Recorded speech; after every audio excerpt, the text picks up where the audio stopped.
are back at MJ BizCon 2019. You are Liz Connors from Headset. I am, yeah. Thanks for having me. I'm glad to have you, and I wanted to have you because you are in the know in some very specific ways that I want to know.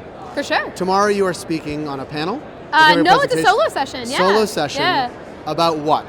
The speech is called How to Stock Yourselves with Data, and particularly we'll be looking at non-inhalable products, and specifically the ones that are CBD THC hybrid products, and kind of how those are changing and shaping the market in the US because they're already available, and what we can anticipate for Canada in just a few days, I think, yeah. From your mouth to Canada's ears. Yeah. Those are the products that I like. Great, me too, yeah, those are the sure. products I like and use, and I do think well, you tell me, what's going to happen? In Canada? Yeah, in no, or? I don't care about. I care about Canada. Don't say that. But like more importantly, how are consumers responding to it? Yeah. And what can we learn from that? Yeah, absolutely. I think a couple of major takeaways. And the first one I have is in every market, once legalization happens, we see price compression happen relatively quickly. So there's just this drive down to the cheapest high. What is the cheapest 100 milligram package I can make? But what's happened is brands have started coming in and doing these THC CBD hybrid products as a way to differentiate themselves in the marketplace and bring the prices up. And in fact, we find a halo effect taking place where these products come in and they're slowly tugging up the prices of even the lower price stuff beneath it. And so it's really a way to kind of differentiate your product as a quality product, something that can stand out against the commoditization. And I think it appeals to different consumers. So when we look at the people that buy CBD containing products, so again, these do have THC, these aren't CBD only. You for sure.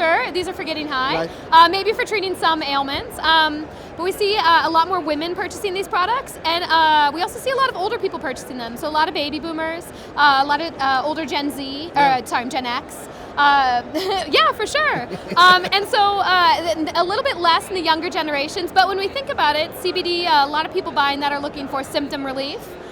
So, baby boomers, maybe known for sleep ailments and back pain. Gen Z, no, not yet. Right. Nothing yet. So not quite as appealing to them. When you were saying, I couldn't help but think of a joke in my mind. Oh, I love it. You're talking about that adding CBD to these products brings the price up. Yeah. So it's like CBD really does cure everything. Yeah. I'll tell you my joke since you did yours. Yeah. My joke always is, I'm not a scientist. I don't know what CBD does when it gets in your body. But when it gets in your products, it brings up the price and it brings consumers in. Well, that's a good, maybe that's more important to know. Right now it is for sure. And talk about that. So talk about the data you guys have and the insights you draw from that and how you get them, just so we can sort of get a good picture of what Headset is. Yeah, absolutely. So Headset is a market intelligence company. And what we do first and foremost is we connect in with retail dispensaries. Yep. Right now we're connected to over 850 dispensaries across the United States and Canada. I think we're in 27 states and 6 or 7 Canadian provinces. Mm-hmm. So the first thing we do is we connect with the point of sale and we give retailers insights about their own data so they can better drive their business decisions with their own data. They're creating data every minute of every day, and how do we use that to push our business forward? So then the next thing that we do is we take all of that data from that connection, and my team runs it through an anonymization and a lot of statistical hopscotch. I won't get into it too much. Is that the technical data? It is, yeah. I'm a statistician by trade, and I can really make people glaze over. I failed it twice. Did you really? Yes. Oh, I'm so sorry. You know what? That's why people like me are here, though. That's why people like me are here.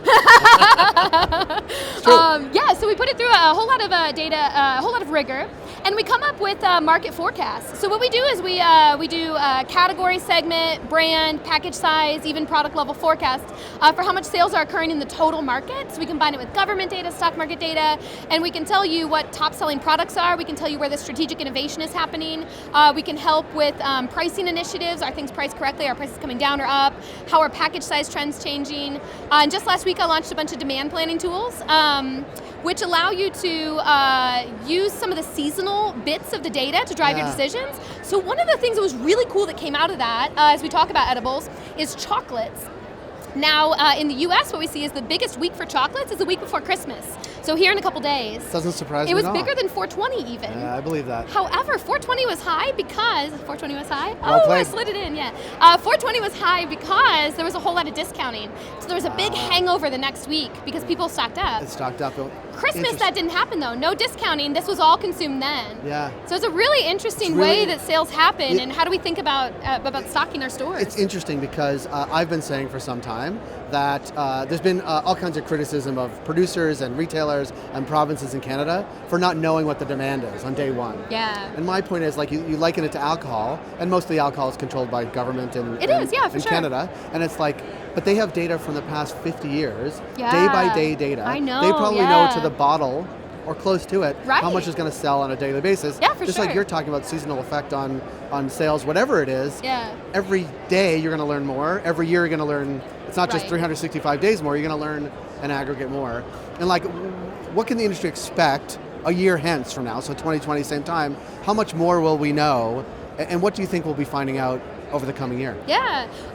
So many things I think are going to happen next year. I mean, cannabis really is dog years. 1 year is for sure 7 years. Yeah. But I think that's why I'm 175 years old. I know, me too. You don't look at 174. Right. Oh, thank you. Jeez, it's my moisturizer. CBD. Yeah, absolutely. Yeah. So I think one thing is we can continue to see growth in all markets. We see truly expansionary growth. You know, California, I think Q3 was up 75%-ish.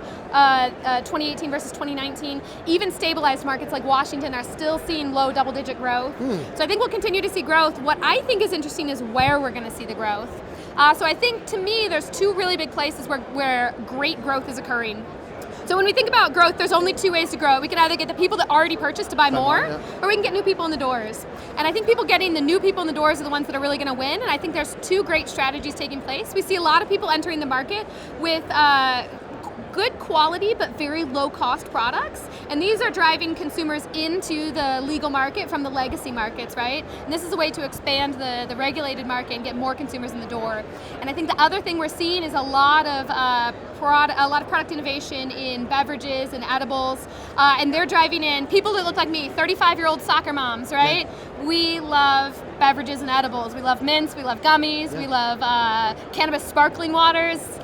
0 calories, but has THC. Yeah, and so I think getting those new faces in the door and really having a good marketing strategy is going to be one of the things that we see a lot taking place next year. Will you promise to come back and tell us all about it? Oh my God, I would love to, for sure. Liz, let me say this: you are by far my favorite statistician I've ever talked to. Oh my God, thank you. I know. Well, I don't talk to many. Yeah. No, but one of that statistics tells me. It's good. 100% of the statisticians are awesome. Yeah. See what I did there? For sure, yeah. I appreciate you stopping by. I love what Headset is doing. We look forward to following up in 2020 to gain all the cool stuff you're going to tell us about. And thanks for stopping by. Absolutely. Thank you so much for having me. Thanks, Liz. Yeah.